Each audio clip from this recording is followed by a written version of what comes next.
The road is long and dark, but I know where we are going. We will complete our mission.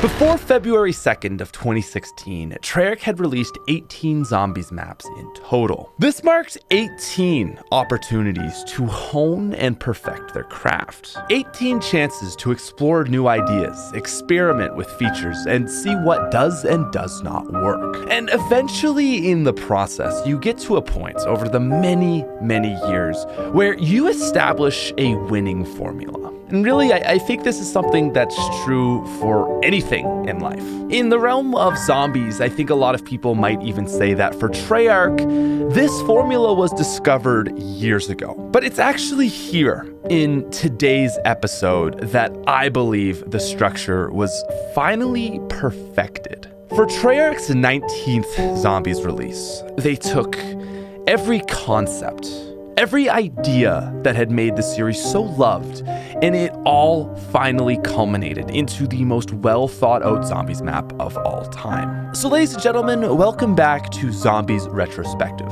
And get comfortable as we take a look at the one and only, Der EISENDRACHE.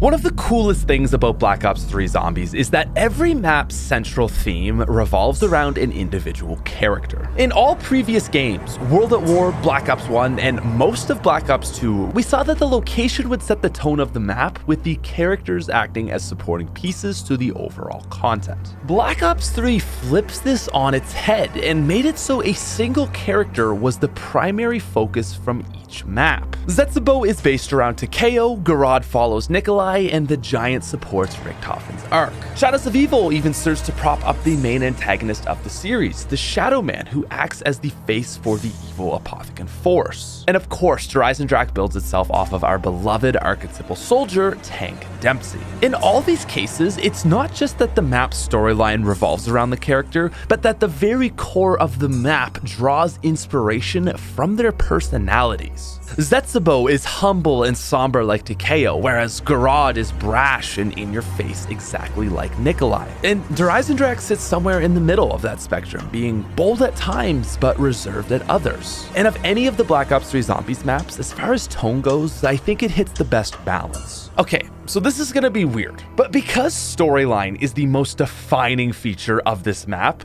I think we actually need to talk about it first for once. Actually, if you're wondering why this video took so long, it really just came down to formatting. I've come to learn that DE is very different from the rest of Zombies maps, and because of that, we had to do a lot of changes to our script. But anyways, the story of this map starts with Der EISENDRACHE's opening cutscene, and it's actually quite disappointing. So far in the series, Blundel's lineup of maps has seen nothing but amazing intros. You've got Mob, Origins, Shadows, and The Giant. I mean, basically like the best 4 intros of all time. And surprisingly, this cutscene leaves us feeling with a lot to be desired. While comic-style cutscenes have a track record worse than live animations, it doesn't necessarily make them bad. It's not the art style itself that might be bad, but rather how you deliver it. Classified's cutscene is impeccable, but sadly, this fails to do much for me. The chase scene with the Origins robot doesn't really allow itself to be exciting due to the comic style. Comparatively, imagine how cool it would be to see our crew riding in an animated Origins robot. From here, Dempsey gives us some vague quotes about securing a package, more mindless killing,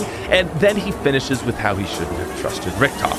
It doesn't do a lot to entice the viewer to care about what is going to happen here. I especially find it surprising that this is so underwhelming when the dialogue that is used in the cinematic trailer happens to be so good. Field report.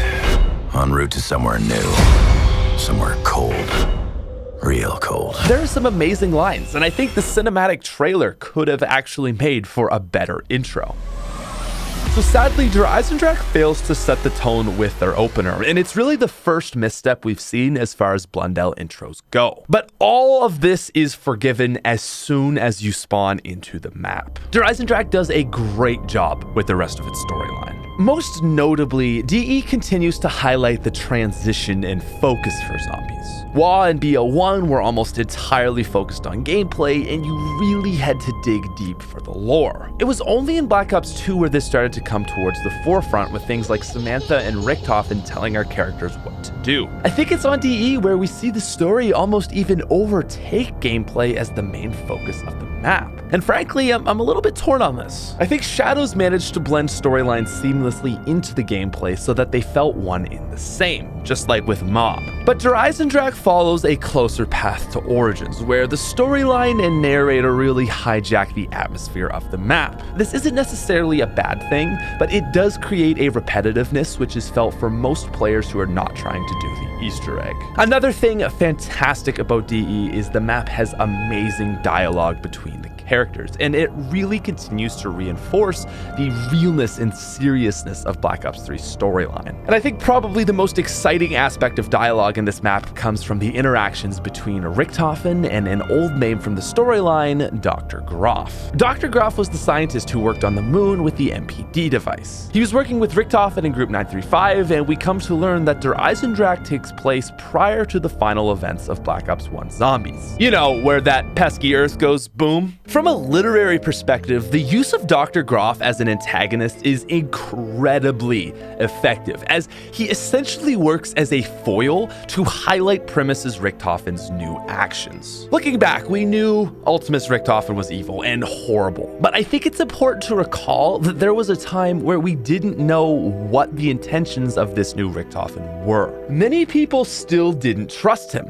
but these dialogues help to win us over. Groff starts speaking with Richtofen as though everything is normal, relieved to hear he survived Doris. But as things progress, he begins to grow confused. Richtofen tries to convince him everything is under control, but Groff ultimately learns Richtofen is working against him and vows to kill him. This moment is very important in Richtofen's development, as his betrayal to an old ally shows his benevolent intentions. He's going beyond his old self as a changed person. And again, it's really the perfect foil. Now, as things continue to progress, Ultimate Dempsey's pod is brought back down and the Vril device is retrieved. Richtofen then sends the Keeper to the moon base to retrieve the MPD, that big pyramid thing that Samantha comes out of. From here, the corrupted Keeper is defeated and we get probably the most satisfying moment in Call of Duty Zombies history. The crew directs the missiles of Eagle's Nest to fire. Their target is none other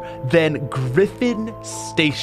And like we had seen before in the events of Moon, the missiles fly into the sky, make contact with, and completely obliterate the celestial body we looked out at all game. It's beautiful, it's epic, it's a perfect reversal, and it is in and out of itself probably the greatest single moment in Zombies' storyline. The only things even in the same conversation is probably the ending to Moon and Blood. We stop the events of Black Ops 1 Zombies from happening at all, and with this, we change the future. It completely retcons Black Ops 1 and solidifies a new storyline for Primus. Like, come on, this ending is so perfect. I still get chills from hearing that music play, hearing that one piano chord.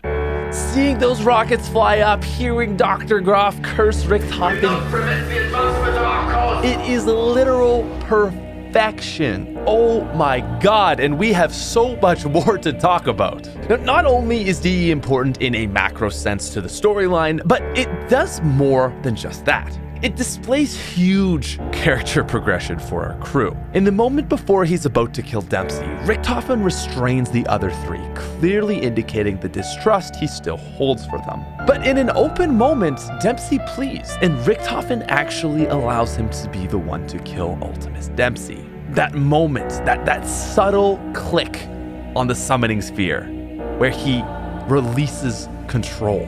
That is one of the most powerful moments in Richtofen's arc. This is the moment where Richtofen finally trusts his allies. We then get Dempsey's moment with his unconscious self, and it's really, really nice, despite actually being quite sad. We even get to see Richtofen comfort Primus Dempsey, and this further displays the bonds our characters are growing. Now, one thing that I think is worth mentioning is I'm a little bit sad that we never got to see a true interaction between the two tanks. I've always wondered whether this was a misstep in the story, but I think it's certainly debatable. Every other moment we see shared between the two versions of characters has been incredibly powerful, if not heart-wrenching. And with the lack of this on EISENDRACHE, I've always wondered why Treyarch didn't include a dialogue. So Takeo willingly gives his life for the preservation of the universe. However, Richtofen and Nikolai were understandably not so quick to agree. And just consider this.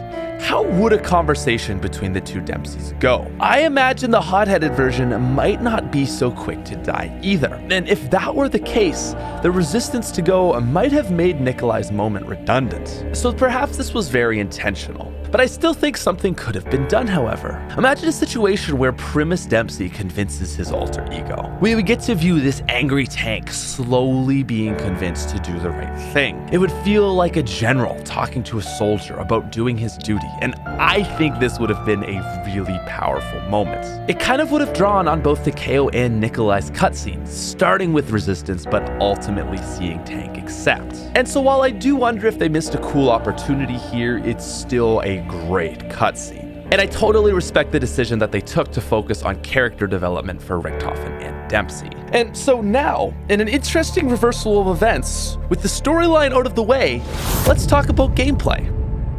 So, first of all, we've got a couple new features that I don't want to dwell on too long. First of all are the Ragnarok DG4s. Drawn straight from multiplayer, these gravity spikes are absolutely brilliant and are a blast to use.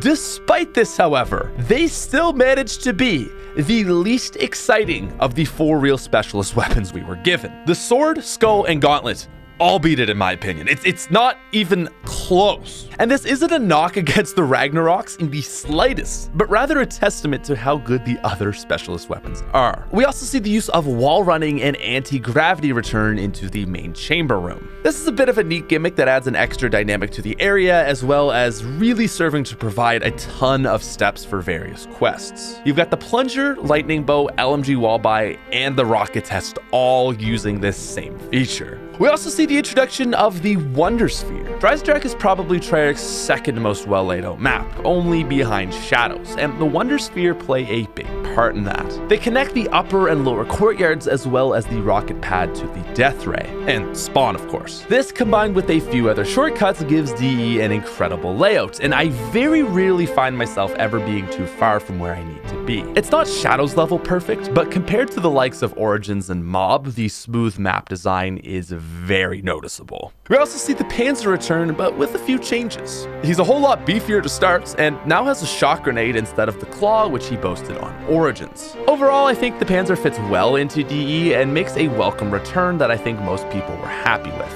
It's novel, but fresh, and oh, hey, isn't that a concept we've seen play somewhere out before?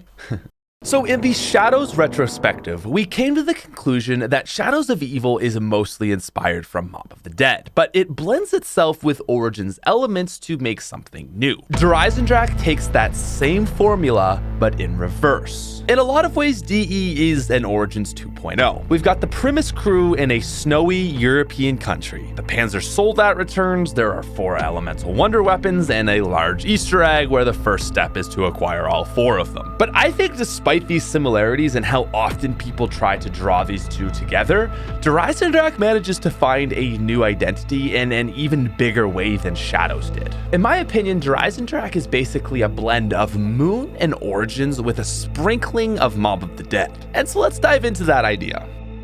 For almost all players, EISENDRACHE's opening step will be the creation of the Wrath of the Ancients, aka the Bow Step, aka Feed the Dogs, I mean dragons. While DE very clearly draws off of Origins with the 4 elemental wonder weapons, it really doesn't feel anything like Origins to begin with. I mean, for starters, this opening step is so obviously drawn on from Mob of the Dead. To get the bow, you must go to 3 locations around the map and kill 8 zombies to 3 stone dragons. It's identical to the Hell's Retriever step and is really the most obvious use of something from Black Ops 2. I will say I find feeding the dragons to be a little bit slow, as you have to wait for animations before you can kill the next zombie. It does make early rounds a little bit tedious, and I would have rathered something more fast-paced like those soul chests on Origins. But it was a good step in Mob, and I think it still manages to work okay here. Especially because despite how similar it is to Mob, it's presented in a new way. On Mob, you're feeding the dogs as a side quest for a specialist weapon, but really what your main focus is acquiring the plane parts.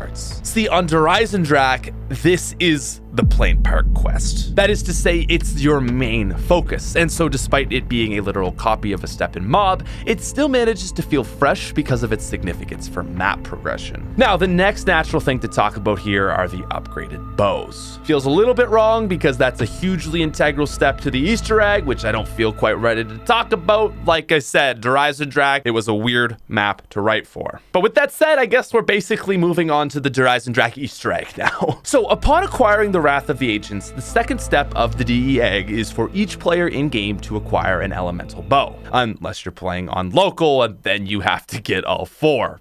Sorry, local players. So I think it's really only here where EISENDRACHE starts to feel a little bit like Origins. A lot of people like to make it seem like DE is Origins 2.0, but there really aren't that many similarities until you start upgrading the bows, and even then, it's pretty limited. While 4 elemental wonder weapons is straight out of Origins, the actual steps themselves couldn't be more far apart. First of all, there's only a single base wonder weapon on DE, rather than an individual lightning, fire, wind, and ice-based weapon. And second, the processes are completely different. Instead of finding 15 pieces for the first half of the first step, you literally just need to feed 3 dragons. It completely cuts out what is otherwise an overly tedious step for most players, and this very clearly separates itself from Origins. And even as an Origins fanboy, I must admit that this is where we see the beauty of DE. While they were inclined to draw inspiration from Origins with the wonder weapons, they very obviously learned from their mistakes. Overcomplication isn't necessarily a good thing. Unlike Origins, EISENDRACHE starts with true simplicity, but it provides you with the opportunity for more if you want it. And so those looking for a challenge with a big reward can seek the upgraded bows, thus beginning the real Easter egg.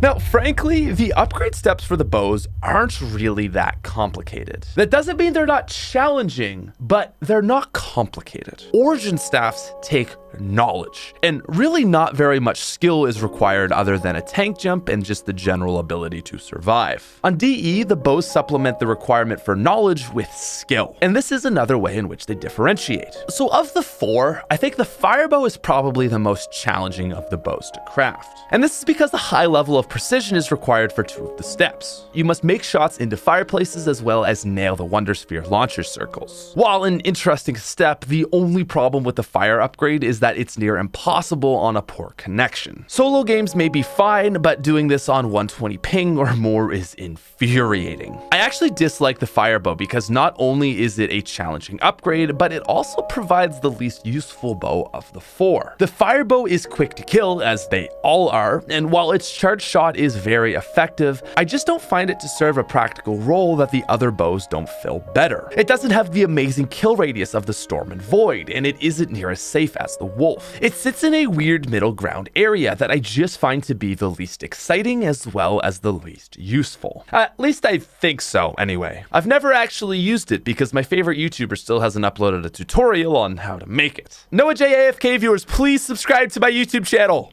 Now, next up, let's talk about the wolf bow. The wolf bow is hands down the easiest to craft, but despite this, I still had to make it for Adam. The steps involve pressing square on some paintings, shooting a flag, picking up a skull, getting kills around the map, and handing some bones to a skeleton guy. It's really simple, and I would argue that it's a bow in which you get what you work for. That's because of the 4, it's probably the most geared towards a new player. First of all, it's not great into the later rounds, and secondly, it's probably the best bow for training. The wolf bow closely resembles a thunder gun, and so it's a great safety weapon. I would rank it at 3 below Void and Storm simply because it doesn't have much in the way of a secondary ability. That is to say, it's not as good at killing large numbers of zombies quickly like Storm and Void. All the bows kill about 800 zombies, but in order to reach that with Wolf, you have to round everything up, and so it's pretty time consuming. For training, it's definitely the best bow, but ultimately I believe that Void and Storm will get you a little bit further. Now, the Storm bow is is still amazing, but I gotta admit that I miss the days where it was a broken OP mess. Despite its necessary nerf, I still think it's considered to be the best of the 4, but objectively, it's actually now pretty close to Void. The Stormbow is versatile, being both a great training and camping weapon. The single shot from this weapon is pretty fast to kill, which makes it a strong safety weapon, but the Stormbow doubles as a power weapon with its charged shot, which makes it incredibly effective at high round camping. The Stormbow's charge is straight out of Origins, very clearly resembling the Wind and Lightning Staff charged shots. This time it's an electrical storm, but it ultimately achieves the same effect, just actually a little bit better. The Stormbow combines the quick time to kill of the Lightning Staff with the absolute devastating qualities of Ice and Wind to really truly be one of the most dynamic wonder weapons to ever grace zombies. I think on paper it's not quite as good as the Ice Staff for high rounds, but it's more well-rounded. And on top of that, it's not even the hardest to craft. Being the second easiest, just make a couple well-aimed shots around the map and you'll be zapping panzers in no time. And so now lastly, we have the Void Bow. The Void Bow has the most Origins-like upgrade step, requiring players to find skulls around the map,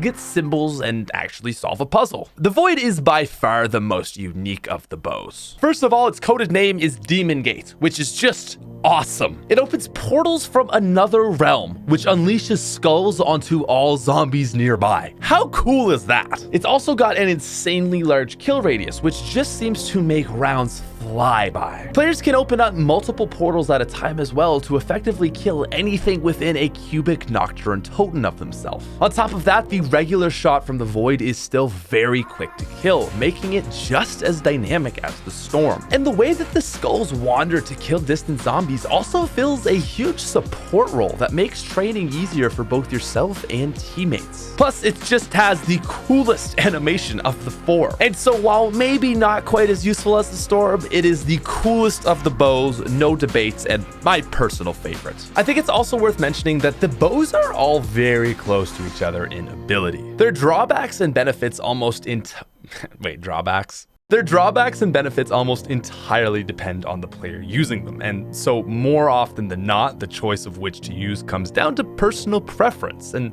that's a great thing. Wolf may be slightly worse than Storm, but to a lot of players, it's their favorite as it's best for their playstyle. And at the end of the day, I think that's what really makes the bows shine. They pretty much all serve a purpose. And on top of that, they don't require cheat sheets to be crafted like the staffs. Building them takes a little bit more skill and a whole lot less memorization. So overall, the bows are beautiful, powerful, and original. They are the cornerstone feature of EISENDRACHE and the only set of wonder weapons and zombies that are in the same league as the staffs. And so finally, after crafting all 4 bows, a full squad would now be able to move on to the main portion of the Easter egg. While time consuming, this step doesn't utterly dominate the quest, which is a nice change up from Origins. Treyarch was smart here, and they made it so that you're only expected to make the numbers of bows as players are in your lobby. And so solo players only need to make 1. Again, sorry, local players. I often wonder how Origins would play if you only needed to make 1 staff, and in a lot of ways, I think it could be more enjoyable. It would also be less deep though, so honestly, I'm just happy that both of these formats exist. Especially because beyond the bows, the egg does not stick to an Origins theme, and I believe that the egg moves more into something that mirrors the likes of Moon. Now, to be honest, I can't say that I really love the rest of this egg. As a whole, I find it to be far too linear for my liking, but that's not to say that it's objectively bad. Personally, I'm someone who likes an egg where all bets are typically off and that you can't really follow a script. That's why I love Origins. It's an egg that truly requires improv, and DE does not give me that at all. The bow process is linear, and from there on, the rest of the egg feels on rails. After upgrading all 4 bows, players must begin the Wisp step, a mindless task that involves running around the map and hoping to get lucky that certain areas are electrically charged in the right order. While this can go easily sometimes, players often find themselves needing to do 2 full loops of the map to complete this. Which, by the way, EISENDRACHE is massive, weighing in at a hefty 26 Nocturne totems, so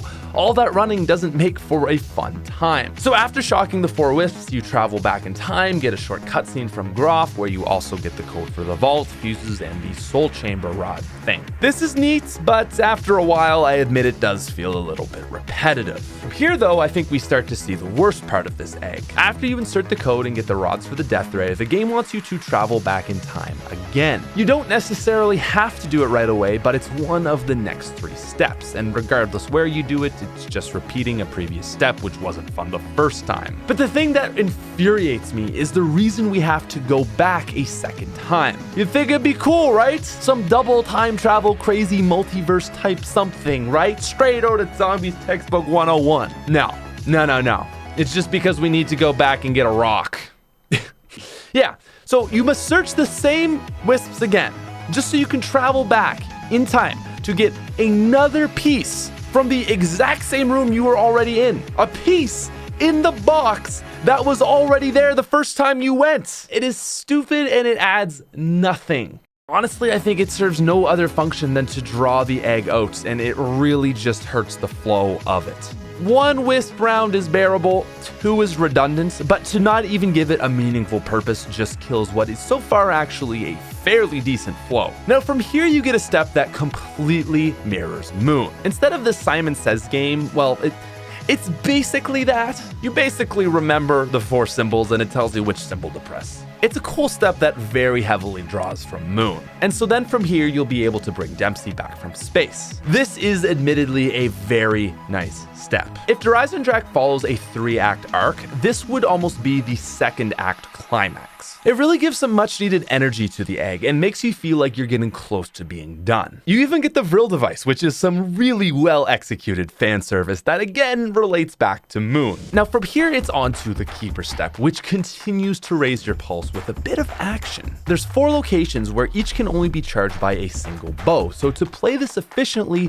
players have to rely on whoever's bow the area belongs to. This makes for tense moments where you must rely on both your teammates and the power of said bow. Really, this is probably the smartest step of the whole egg, as it gives a moment for each bow to shine. Forcing you to actually use the power weapon of the map is a neat step that I think Origins really could have benefited from. Actually, it's a little bit ironic that for an Easter egg which relied so heavily on crafting them, you're never required to use the Origin staffs. And so Der Eisendrache was very smart to make a step that does, however, and it's another area where we see Treyarch continue to learn from previous maps. Now, after completing all 4 Keeper locations, the action continues to rise, and we get a moment akin to Samantha's reveal in Moon. The Der Eisendrache Easter egg is literally a mirror of Moon. It is so cool. So, the Keeper is unleashed upon Griffin Station, where it kills Groff and his crew, and it then brings back the MPD. And that's the thing that made the original Richtofen go mad and what Samantha appears out of.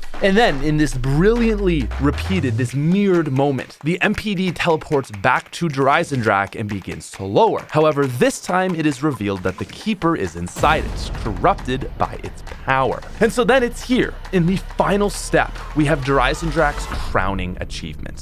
The Keeper boss fight. So up until this point, Treyarch had never actually had a true boss fight. Call of Duty Ghosts had multiple boss fights on the old consoles on Extinction, but it seems like Treyarch was unable to match those ambitions. Black Ops 2 tried to have boss fights, but you've got the Weasel versus Crew step, you've got Raise Hell on Origins, they're not even close to what I would consider a real boss fight. Even Shadows had nothing more than the Shadow Man fight, which again is not a boss fight. And so I think it's worth noting that Treyarch has actually seemed to struggle with this area of map design. Especially compared to the big fights that Infinity Ward has put up, it's probably their weakest area overall. Black Ops 3 only has 2 major boss fights over its 6 main maps, and this is something that has always shocked me. Fortunately for this episode, however, Der Eisendrache does have a great boss fight. Now, in the overall realm of gaming, the DE boss fight is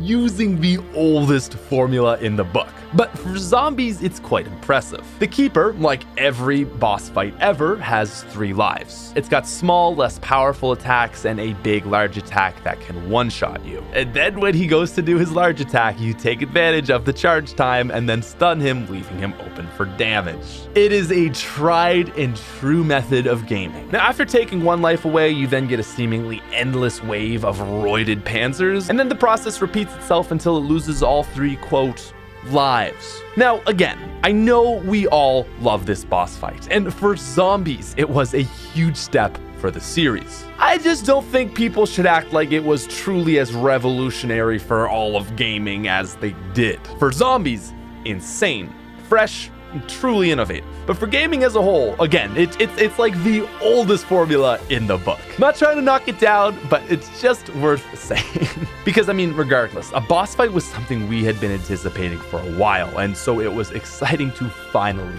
get it. A little bit late, but the Keeper boss fight will go down as the second coolest boss fight in Black Ops 3 Zombies. Then again, it really doesn't have a lot to compete with. But that will be for not even one, but two other retrospectives. Now, as I mentioned, this episode was really difficult to fit everything in. And so I've got a few other tangents that I just kind of want to rapid fire list off so that we can go through this pretty quickly. One problem I have with the EISENDRACHE is that the Easter egg completely hijacks this map. Exactly like Origins, because the storyline is so pushed into your face, I can't really view DE as something that's meant to be casual. At least not anymore, but maybe it's just my YouTuber mentality and all that stuff. I just feel like personally, if I'm not doing the Easter egg, I don't want to be playing the map. I just find it very hard to separate general gameplay from Easter egg. Another thing I struggle with DE are the visuals. I think it's very obvious that DE is the closest thing to an Origins 2.0, but this is an area where it feels like they went backwards. Origins is an unappealing map,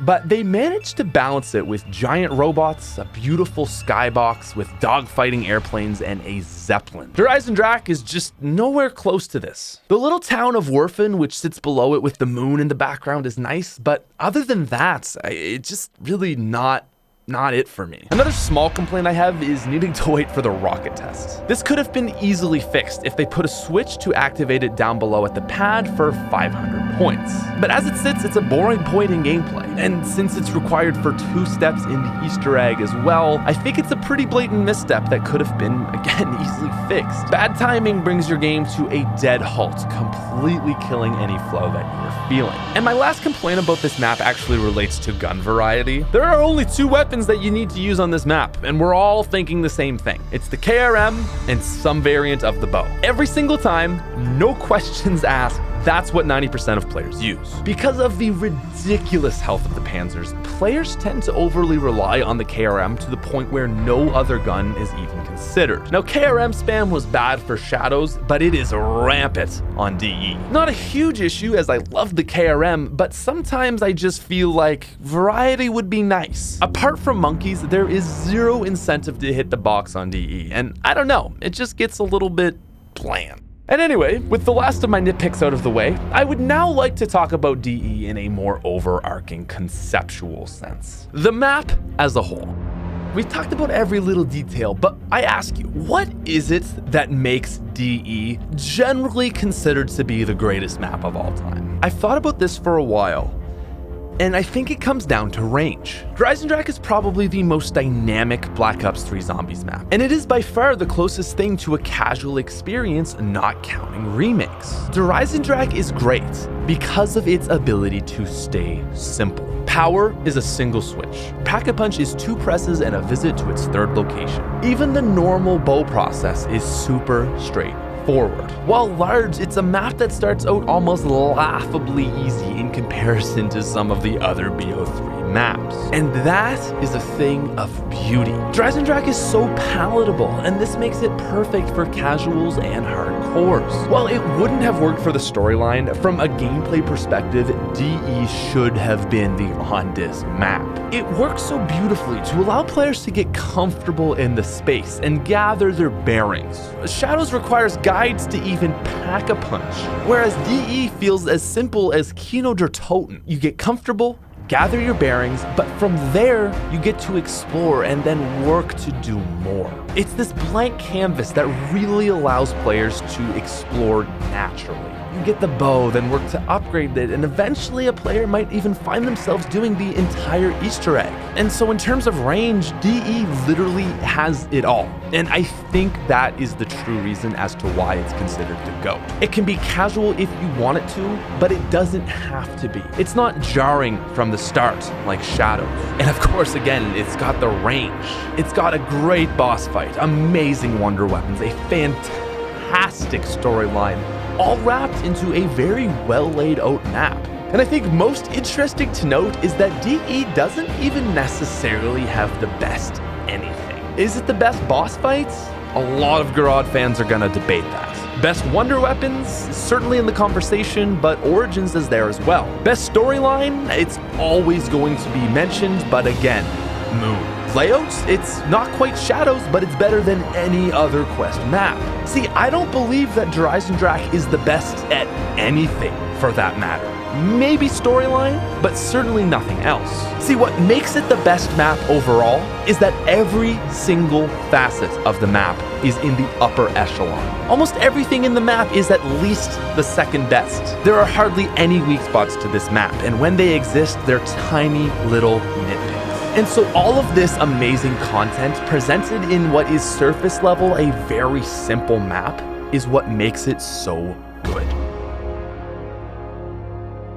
And so here we are. In a lot of ways, EISENDRACHE feels like it set out with the intent to be Origins 2.0, but it ended up finding its own identity completely. Origins has the deepest level of gameplay we ever saw in a map, and DE can't boast that. But instead, it just made itself a map compatible for everybody. Hardcore and casual players alike love this map, and for good reason. It's got every single base covered, and so I would be inclined to call it not only the most well thought out map in Zombies history, but also the greatest as a whole. It might not be my favorite, but I think it does the best job of satisfying the most amount of people's needs in a game. Does it have flaws? Of course. Nothing is perfect, but nothing comes as close to perfection as EISENDRACHE. And so with all that said, my final rating for EISENDRACHE is a 9.9 out of 10. Double S tier and our highest rated map.